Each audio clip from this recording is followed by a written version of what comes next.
ನಮಸ್ಕಾರ ಸ್ನೇಹಿತರೆ, national TV ಅರ್ಪಿಸುವ ಸಿನಿಮಾ ವಿಶೇಷ ಸೆಗ್ಮೆಂಟಿಗೆ ಸ್ವಾಗತ. ನಾನು ಸುಜಯ್ ರಾಜ್. ಸ್ನೇಹಿತರೆ, ಕಡೆಗೂ 2025ರಲ್ಲಿ ನನಗೆ ಬಹಳ ಆರ್ಗ್ಯಾನಿಕ್ ಆಗಿ ಮನಸ್ಸಿನಿಂದ ಈ ಒಂದು ಸಿನಿಮಾ ಮೇಲೆ ಎಕ್ಸ್ಪೆಕ್ಟೇಷನ್ ಅನ್ನ ಇಟ್ಕೊಳ್ಬಹುದು ಅಂತ ತುಂಬಾ ಮನಸ್ಫೂರ್ತಿಯಿಂದ ಅನಿಸಿದೆ. ಆ ಒಂದು ಸಿನಿಮಾನೇ 45. ಸ್ನೇಹಿತರೆ, ಈ ಒಂದು 45 ಸಿನಿಮಾದ ಟೀಸರ್ ನಿನ್ನೆ ರಿಲೀಸ್ ಆಗಿದೆ. ಡಾಕ್ಟರ್ ಶಿವರಾಜ್ ಕುಮಾರ್ ಅವರು, ಉಪೇಂದ್ರ ಅವರು, ರಾಜ್ ಬಿ ಶೆಟ್ಟಿ ಅವರು ಈ ಸಿನಿಮಾದಲ್ಲಿ ಪ್ರಮುಖ ಪಾತ್ರಗಳಲ್ಲಿ ಕಾಣಿಸ್ಕೊತಾ ಇದ್ದಾರೆ. ಜೊತೆಗೆ ನಮ್ಮ ಮ್ಯಾಜಿಕಲ್ ಕಂಪೋಸರ್ ಅರ್ಜುನ್ ಜನ್ಯ ಅವರು ಮೊದಲನೇ ಬಾರಿಗೆ ನಿರ್ದೇಶನ ಮಾಡ್ತಾ ಇದ್ದಾರೆ ಈ ಸಿನಿಮಾನ. ಸೊ ಇಲ್ಲಿ ತನಕ ಸಾಕಷ್ಟು ಕಂಟೆಂಟ್ಸ್ಗಳು ಈ ಸಿನಿಮಾದಿಂದ ಹೊರಬಂದಿದೆ. ಬಟ್ ನಿನ್ನೆ ಬಿಡುಗಡೆ ಆಗಿರುವಂತಹ ಟೀಸರ್ ಡೆಫಿನೆಟ್ಲಿ ಈ ವರ್ಷದ ಮೋಸ್ಟ್ ಆಂಟಿಸಿಪೇಟೆಡ್ ಸಿನಿಮಾ 45 ಆಗಿರುತ್ತೆ ಅನ್ನುವಂತಹ ನಂಬಿಕೆಯನ್ನು ನನ್ನಲ್ಲಿ ಹುಟ್ಟಾಗಿದೆ. ಟೀಸರ್ನ ನೀವೆಲ್ಲರೂ ಈಗಾಗಲೇ ನೋಡಿರ್ತೀರಾ. ಯೂಟ್ಯೂಬ್ನಲ್ಲಿ ಸದ್ಯಕ್ಕೆ ಟ್ರೆಂಡಿಂಗ್ ನಂಬರ್ 1 ಈ ಒಂದು ಟೀಸರ್ ಬಹಳ ಅದ್ಭುತವಾಗಿ ಮೂಡಿ ಬಂದಿದೆ. VFX ಆಗಿರಬಹುದು, ಮೇಕಿಂಗ್ ಆಗಿರಬಹುದು, ಈ 3 ಜನರ ಕ್ಯಾರೆಕ್ಟರ್ ಡಿಸೈನ್ ಆಗಿರಬಹುದು, ಪ್ರೆಸೆಂಟೇಷನ್ ಆಗಿರಬಹುದು, ಎಲ್ಲವೂ ವಿಭಿನ್ನವಾಗಿದೆ, ಬಹಳ ಆರ್ಗ್ಯಾನಿಕ್ ಆಗಿದೆ. ಎಲ್ಲೂ ಕೂಡ ಫೋರ್ಸ್ಫುಲಿ ಏನೋ ಒಂದು ಎಂಟರ್ಟೈನ್ಮೆಂಟ್ ಫ್ಯಾಕ್ಟರ್ನ ಇವರು ತುರ್ಕೋದಕ್ಕೆ ಪ್ರಯತ್ನ ಪಟ್ಟಿದ್ದಾರೆ ಅಂತ ಅನ್ನಿಸ್ಲೇ ಇಲ್ಲ.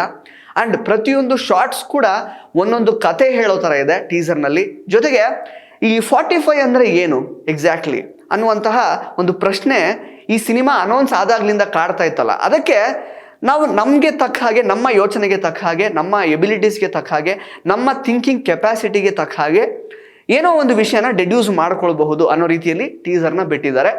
ನನಗೆ 45 ಟೀಸರ್ ನೋಡಿದಾಗ ಅನ್ಸಿದ್ದೇನಂತಂದರೆ, ರಾಜ್ ಬಿ ಶೆಟ್ಟಿ ಏನು ಕ್ಯಾರೆಕ್ಟರ್ ಪ್ಲೇ ಮಾಡ್ತಾ ಇದ್ದಾರಲ್ಲ, ಅವರಿಗೆ ಬಹುಶಃ ಸಾಯೋದಕ್ಕೆ 45 ಮಿನಿಟ್ಸು ಅಥವಾ 45 ಡೇಸ್ ಏನೋ ಇರುತ್ತೆ. ಲೈಕ್ ಉಪೇಂದ್ರ ಅವರು ಒಂದು ರೀತಿ ಈ ಮಾಡ್ರನ್ ಯಮನ ರೂಪದಲ್ಲಿ ಕಾಣಿಸ್ಕೊಳ್ತಾ ಇರ್ತಾರೆ.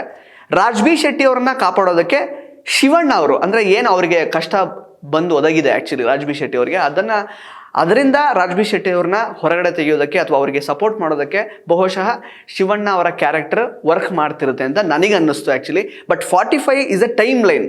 ಅದು 45 ಮಿನಿಟ್ಸಾ ಅಥವಾ 45 ಡೇಸಾ ಅದು ಗೊತ್ತಿಲ್ಲ. ನನಗೆ ಅರ್ಥ ಆಗಿರೋದು ಇಷ್ಟು. ನಿಮಗೂ ಕೂಡ 45 ಟೀಸರ್ ನೋಡಿದಾಗ ಏನಿರ್ಬೋದು ಕತೆ ಅನ್ನೋ ಥರ ಒಂದು ಐಡಿಯಾ ಬಂದಿರುತ್ತೆ, ಒಂದು ಬೇಸಿಕ್ ಐಡಿಯಾ ಅಂತೂ ನಿಮ್ಮ ತಲೆಯಲ್ಲಿ ಹೊಳೆದಿರುತ್ತೆ. ಸೊ ಅದೇನು ಅಂತ ದಯವಿಟ್ಟು ಕಮೆಂಟ್ ಬಾಕ್ಸ್ನಲ್ಲಿ ಕಮೆಂಟ್ ಮಾಡಿ ತಿಳಿಸಿ. ಆ್ಯಂಡ್ ಅಫ್ಕೋರ್ಸ್ ಟೀಸರ್ನಲ್ಲಿ ಪ್ರತಿಯೊಂದು ಶಾರ್ಟ್ಸ್ ಕೂಡ ಒಂದೊಂದು ಕಥೆ ಹೇಳುತ್ತೆ ಅಂತ ನಾನು ಹೇಳಿದೆ. ರಾಜ್ ಬಿ ಶೆಟ್ಟಿ ಅವರ ಶಾರ್ಟ್ಸ್ ಇರಬಹುದು, ಶಿವಣ್ಣ ಅವರ ಎಂಟ್ರಿ ಶಾಟ್ ಬರುತ್ತೆ ಧೂಳ್ನಲ್ಲಿ, ಅದಿರಬಹುದು.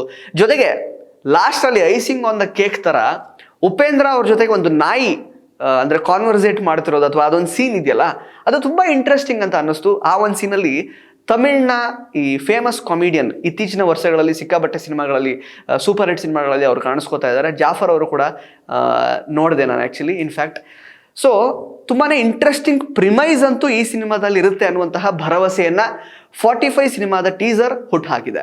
ಅಫ್ಕೋರ್ಸ್ ನಾನು ಹೇಳಿದೆ, ಮೊದಲಿಂದ ಸಾಕಷ್ಟು ಕಂಟೆಂಟ್ಸ್ನ ಈ ಸಿನಿಮಾ ತಂಡದವರು ಬಿಡ್ತಾ ಬಂದಿದ್ದಾರೆ. ಇನ್ನು 2-3 ತಿಂಗಳ ಹಿಂದಷ್ಟೇ ಒಂದು ಫಸ್ಟ್ ಲುಕ್ ಲಾಂಚ್ ರೀತಿಯಲ್ಲಿ ಒಂದು ಟೀಸರ್ನ ರಿಲೀಸ್ ಮಾಡಿದ್ರು, ಇಂಟ್ರೊಡಕ್ಷನ್ ವಿಡಿಯೋ ಥರ. 3 ಜನರ ಇಂಟ್ರೊಡಕ್ಷನ್ ವಿಡಿಯೋ, ಅದು ಕೂಡ ತುಂಬ ಅದ್ಭುತವಾಗಿತ್ತು. VFX ಇನ್ನೊಂದು ಸ್ವಲ್ಪ ಬೆಟರ್ ಆಗಬೇಕಿತ್ತು ಅಂತ ಅದನ್ನು ನೋಡಿದಾಗ ಅನಿಸಿತ್ತು. ಬಟ್ ಈ ಟೀಸರ್ ನೋಡಿದಾಗ 3 ಜನ ಸ್ಟಾರ್ಸ್ ಅಂದರೆ ತುಂಬ ಒಳ್ಳೆ ನಟರುಗಳು ಇದ್ರೂ ಕೂಡ ಎಲ್ಲೋ ಒಂದು ಕಡೆ ಸ್ಕ್ರಿಪ್ಟೇ ಈ 3 ಜನರಿಗಿಂತ ಮೇಲ್ ನಿಲ್ಲುತ್ತೆ ಅಂತ ಒಂದು ನಂಬಿಕೆನ ಈ ಟೀಸರ್ ಹುಟ್ಟು ಹಾಕಿದೆ. Which is a very positive sign Kannada ಚಿತ್ರರಂಗಕ್ಕೆ ಅಂತ ಹೇಳಬಹುದು. ಹಾಗೇನೆ ಈ ಸಿನಿಮಾ ಕನ್ನಡ ಮಾತ್ರವಲ್ಲದೆ ಇಡೀ ದೇಶಾದ್ಯಂತ ಸದ್ದು ಮಾಡಬಹುದು ಅಂತ ಈಗ ಅನ್ನಿಸ್ತಾ ಇದೆ. ಆ್ಯಂಡ್ ಹಾಗೇನೆ ಸ್ನೇಹಿತರೆ, ನಿನ್ನೆ ಈ 45 ಸಿನಿಮಾದ ಟೀಸರ್ ಲಾಂಚ್ ಪ್ರೆಸ್ ಮೀಟ್ನಲ್ಲಿ ಒಂದು ವಿಷಯ ನಡೀತು. ಅದು ರಾಜ್ ಬಿ ಶೆಟ್ಟಿ ಅವರ ವಿಷಯದಲ್ಲಿ. ಅದು ಈ ಸಿನಿಮಾ ಮೇಲೆ ನನಗೆ ಇನ್ನಷ್ಟು ನಂಬಿಕೆ ಇಟ್ಕೊಳ್ಳೋದಕ್ಕೆ ಕಾರಣ ಆಯಿತು ಅಂತ ನಾನು ಹೇಳ್ತೀನಿ. ಅದೇನು ಅಂತ ಹೇಳಿದರೆ, ಅರ್ಜುನ್ ಜನ್ಯ ಅವರು ಒಂದು ಮಾತು ಹೇಳ್ತಾರೆ, ರಾಜ್ ಬಿ ಶೆಟ್ಟಿ ಅವ್ರನ್ನ ಈ ಸಿನಿಮಾಗೆ ಒಪ್ಸೋದು ಸಿಕ್ಕಾಪಟ್ಟೆ ಕಷ್ಟ ಆಗಿತ್ತು ಅಂತ. ರಾಜ್ ಬಿ ಶೆಟ್ಟಿ ಅವರು ಅದಕ್ಕೆ ಕಾರಣ ಕೂಡ ಕೊಟ್ಟರು, ಯಾಕೆ ಕಷ್ಟ ಆಗಿತ್ತು, ಯಾಕೆ ಅವ್ರು ಒಪ್ಕೊಳ್ತಿರ್ಲಿಲ್ಲ ಅಂತ. ನಾನು ಹೇಳೋದು, ಕಾರಣ ಏನು ಬೇಕಾದರೂ ಇರಲಿ, ಬಟ್ ಒಬ್ಬ ನಟ, ಈಗ ಶಿವರಾಜ್ ಕುಮಾರ್ ಮತ್ತು ಉಪೇಂದ್ರರಂತಹ ಸೂಪರ್ ಸ್ಟಾರ್ಗಳು ಈ ಸಿನಿಮಾದಲ್ಲಿ ಇದ್ದಾರೆ ಅಂತ ಗೊತ್ತಾದ ಮೇಲೂ, ಅರ್ಜುನ್ ಜನ್ಯರಂತಹ ಅದ್ಭುತ ಮ್ಯೂಸಿಕ್ ಡೈರೆಕ್ಟರ್ ಮೊದಲನೇ ಬಾರಿಗೆ ಡಿರೆಕ್ಟ್ ಮಾಡ್ತಾ ಇದ್ದಾರೆ ಅಂತ ಗೊತ್ತಾದ ಮೇಲೂ ಕೂಡ ರಾಜ್ ಬಿ ಶೆಟ್ಟಿ ಅವರು ಸ್ವಲ್ಪ ಹಿಂದೇಟ್ ಆಗ್ತಾರೆ ಅಂತಂದರೆ ದಟ್ಸ್ ಎ ಪಾಸಿಟಿವ್ ಸೈನ್. ಯಾವ ರೀತಿ ಗೊತ್ತಾ, ಅವರು ಬ್ಲೈಂಡಾಗಿ ಒಪ್ಕೊಂಡ್ಬಿಡ್ಬೋದು ಈ ಸಿನಿಮಾ ನಾನು ಮಾಡಿಬಿಡ್ತೀನಿ ಅಂತ. ಬಟ್ ಅವ್ರು ರೀಸನ್ ಕೊಟ್ಟಿದ್ದೇನಂತಂದರೆ, ನಾನು ಬರವಣಿಗೆಯಲ್ಲಿ ಜಾಸ್ತಿ ತೊಡಗಿಕೊಳ್ಳೋದಕ್ಕೆ ಇಷ್ಟಪಡ್ತೀನಿ, ಜೊತೆಗೆ ನಾನು ನಿರ್ದೇಶನ ಮಾಡಬೇಕಾಗಿರುವಂತಹ ಸಿನಿಮಾ ಮೇಲೆ ವರ್ಕ್ ಮಾಡೋದಕ್ಕೆ ಇಷ್ಟಪಡ್ತೀನಿ. ಯಾವಾಗ ಈ ರೀತಿ ಆಫರ್ ಬಂದಾಗ ನನ್ನ ಒಂದು ಬರವಣಿಗೆಯ ಸಮಯ ಅಥವಾ ನನ್ನ ಸಿನಿಮಾ ನಿರ್ದೇಶನದ ಮೇಲೆ ನಾನು ಕೊಡಬೇಕಾಗಿರುವಂತಹ ಸಮಯಕ್ಕೆ ಧಕ್ಕೆ ಆಗುತ್ತೆ.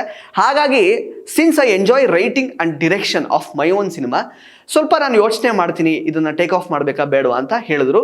ಆ್ಯಕ್ಚುಲಿ ಅದು ಒಳ್ಳೆ ಆ್ಯಟಿಟ್ಯೂಡೇ, ಅದನ್ನು ತಪ್ಪಾಗಿ ಅರ್ಥೈಸಿಕೊಳ್ಳುವಂತಹ ಅರ್ಥ ಇಲ್ಲ ಇದರಲ್ಲಿ. ಬಿಕಾಸ್ ತುಂಬ ಒಳ್ಳೆ ರೀತಿಯಲ್ಲೇ ಓಕೆ ನಾನು ಅಂದರೆ ಸ್ಕ್ರಿಪ್ಟ್ ಎಲ್ಲ ಅವ್ರು ಕೇಳ್ಕೊಂಡಿದ್ದಾರೆ. ಇನ್ಫ್ಯಾಕ್ಟ್ ಸ್ಕ್ರಿಪ್ಟ್ ಕೇಳ್ಕೊಂಡ್ಮೇಲೂ ಕೂಡ ನನ್ನ ಬದಲಾಗಿ ಈ ಕ್ಯಾರೆಕ್ಟರ್ಗೆ ಬೇರೆಯವ್ರನ್ನ ಕಾಸ್ಟ್ ಮಾಡಿ ಅಂತ ಕೂಡ ಹೇಳಿದ್ದಾರೆ. ಅಂದರೆ ನನಗಿಂತ ಬೆಟರ್ ಇನ್ನೊಬ್ರು ಮಾಡಬಹುದು, ಜೊತೆಗೆ ನನಗಿಂತ ಚೆನ್ನಾಗಿರೋ ವ್ಯಕ್ತಿ ಇದನ್ನು ಮಾಡಿದ್ರೆ ಚೆನ್ನಾಗಿರುತ್ತೆ ಅಂತ ಅರ್ಜುನ್ ಜನ್ಯ ಅವ್ರಿಗೂ ಹೇಳಿದ್ದಾರೆ. See, this is pure professionalism actually. Because ಇಬ್ಬರು ಸೂಪರ್ ಸ್ಟಾರ್ ಇದ್ದಾರೆ ಅಂದ ತಕ್ಷಣ, ಅರ್ಜುನ್ ಜನ್ಯ ಅವರು ಮ್ಯೂಸಿಕ್ ಡೈರೆಕ್ಟರ್ ಆಗಿದ್ದವರು ಫಸ್ಟ್ ಟೈಮ್ ಡೈರೆಕ್ಟರ್ ಆಗ್ತಾರೆ ಅಂದ ತಕ್ಷಣ ಕಥೆನೇ ಕೇಳಿದ್ರೆ ಸುಮ್ಮನೆ ಬ್ಲೈಂಡಾಗಿ ಒಂದು ಸಿನಿಮಾನ ಒಪ್ಕೊಳ್ಳೋದಕ್ಕಿಂತ ಸ್ಕ್ರಿಪ್ಟ್ನ ಕೇಳಿ ಅದ್ರ ಬಗ್ಗೆ ಸಾಕಷ್ಟು ಬ್ರೈನ್ ಸ್ಟಾರ್ಮಿಂಗ್ ಮಾಡಿ, ಜೊತೆಗೆ ನನ್ನ ಸಿನಿಮಾದ ಕೆಲಸಗಳ ಬಗ್ಗೆ ವರ್ಕ್ ಮಾಡೋದಕ್ಕೆ ಇದರಿಂದ ಎಷ್ಟು ಹಿನ್ನಡೆ ಆಗುತ್ತೆ ಅದನ್ನೆಲ್ಲ ಯೋಚನೆ ಮಾಡಿಕೊಂಡು, ಜೊತೆಗೆ ಕಂಪ್ಲೀಟಾಗಿ ಆ ಸಿನಿಮಾ ಬಗ್ಗೆ ಮನವರಿಕೆ ಮಾಡಿಕೊಂಡು ಮತ್ತೆ ಅವರು ಫೀಲ್ಡ್ಗೆ ಇಳಿತಾರೆ ಅಥವಾ ಶೂಟಿಂಗ್ ಮಾಡೋದಕ್ಕೆ ಇಳಿತಾರೆ ಅಂತಂದರೆ ಇಟ್ಸ್ ಎ ಪಾಸಿಟಿವ್ ಸೈನ್. ಇಂತಹ ಒಂದು ಪ್ರೊಫೆಷನಲಿಸಮ್ ಒಳ್ಳೆ ಸಿನಿಮಾ ಹೊರಗಡೆ ಬರಬೇಕಾದ್ರೆ ಬೇಕಾಗುತ್ತೆ. ಆ್ಯಂಡ್ ಅಫ್ಕೋರ್ಸ್ ಅರ್ಜುನ್ ಜನ್ಯ ಅವರು ಹೇಳಿದ್ರು, ಒಪ್ಸೋದು ಮಾತ್ರ ಕಷ್ಟ ಆಗಿತ್ತು ರಾಜ್ ಬಿ ಶೆಟ್ಟಿ ಅವ್ರನ್ನ, ಬಟ್ ಒಪ್ಕೊಂಡ್ಮೇಲೆ ಬಹಳ ಸರಾಗವಾಗಿ ಸೆಟ್ನಲ್ಲಿ ಅವರದ್ದೇ ರೀತಿಯಲ್ಲಿ ಅವರು ಆ್ಯಕ್ಚುಲಿ ಎಲ್ಲರನ್ನ ಮ್ಯಾನೇಜ್ ಮಾಡಿಕೊಂಡು ನನಗೆ ತುಂಬ ಈಸಿ ಆಗೋ ಥರ ಅವರು ಶೂಟಿಂಗ್ ಸ್ಪಾಟಲ್ಲಿ ಇರ್ತಾ ಇದ್ರು ಅಂತ ಹೇಳಿದ್ರು. ಸೊ ಹೌದು, ಒಂದ್ಸಲ ಲಾಕ್ ಆಗಿ ಸ್ಕ್ರಿಪ್ಟ್ ಮೈಂಡಲ್ಲಿ ತಲೆಯಲ್ಲಿ ಕೂತ್ಕೊಂಡ್ಮೇಲೆ ಸೊ ಅದಕ್ಕೆ ಏನು ಕೊಡಬೇಕೋ ಅದನ್ನು ರಾಜ್ ಬಿ ಶೆಟ್ಟಿ ಅವರು ಕೊಡ್ತಾ ಇದ್ದಾರೆ. ಸೊ ಈ ರೀತಿ ಸ್ಕ್ರಿಪ್ಟೇ ದೊಡ್ಡದಾಗುವಾಗ ನಟರುಗಳಿಗಿಂತ ಸ್ಟಾರ್ಗಳಿಗಿಂತ ಸ್ಕ್ರಿಪ್ಟ್ನ ಒಂದು ಗಟ್ಟಿತನ, ಸ್ಕ್ರಿಪ್ಟ್ನ ತೂಕ ಜಾಸ್ತಿ ಆಗುವಾಗ ಒಳ್ಳೊಳ್ಳೆ ಸಿನಿಮಾಗಳು ಬರೋದಕ್ಕೆ ಕಾರಣ ಆಗುತ್ತೆ. ಸೊ 45 ಅಂಥದ್ದೊಂದು ಒಳ್ಳೆಯ ಸಿನಿಮಾ ಆಗಬಹುದು ಅಂತ ಈಗಾಗಲೇ ಸೂಚನೆ ಸಿಕ್ಕಿದೆ ಸ್ನೇಹಿತರೆ. ಸೊ ನನಗಂತೂ 45 ಟೀಸರ್ ನೋಡಿ ಸಮಥಿಂಗ್ ನ್ಯೂ, ಏನೋ ಒಂದು ಹೊಸ ವಿಷಯ, ಹೊಸ ಸ್ಟಫ್ ಅಂತೂ ಇದೆ ಅಂತ ಅನ್ನಿಸ್ತು. ಆ್ಯಂಡ್ ಅಫ್ಕೋರ್ಸ್ ಅರ್ಜುನ್ ಜನ್ಯ ಅವರು ನಾವು ಪ್ರಶ್ನೆ ಮಾಡಿದಾಗ ಈ ಒಂದು 45 ಸಿನಿಮಾದ ಥಾಟ್ ನಿಮಗೆ ಹೇಗೆ ಬಂತು ಅಂತ ಕೇಳಿದಾಗ ನನ್ನ ಅಣ್ಣನ ಸಾವು ಅಂತ ಹೇಳಿದ್ರು. ಅದೇ ಈ ಒಂದು ಸಿನಿಮಾದ ಟೀಸರ್ನ ಡೈಲಾಗ್ನಲ್ಲಿ ಏನು ಶಿವಣ್ಣ ಹೇಳ್ತಾರಲ್ಲ ಅದರಲ್ಲಿ ರಿಫ್ಲೆಕ್ಟ್ ಕೂಡ ಆಗ್ತಾ ಇದೆ. ಒಬ್ಬ ಮನುಷ್ಯ ಬದುಕಿರುವಾಗಲೇ ಅವ್ರ ಬಗ್ಗೆ ಚೆನ್ನಾಗಿ ನೋಡ್ಕೊಳ್ಳಿ ಅಥವಾ ಚೆನ್ನಾಗಿ ಮಾತಾಡಿ, ಒಳ್ಳೆ ಮಾತಾಡಿ, ಸತ್ ಮೇಲಲ್ಲ ಅಂತ ಒಂದು ಡೈಲಾಗ್ ಹೇಳ್ತಾರೆ.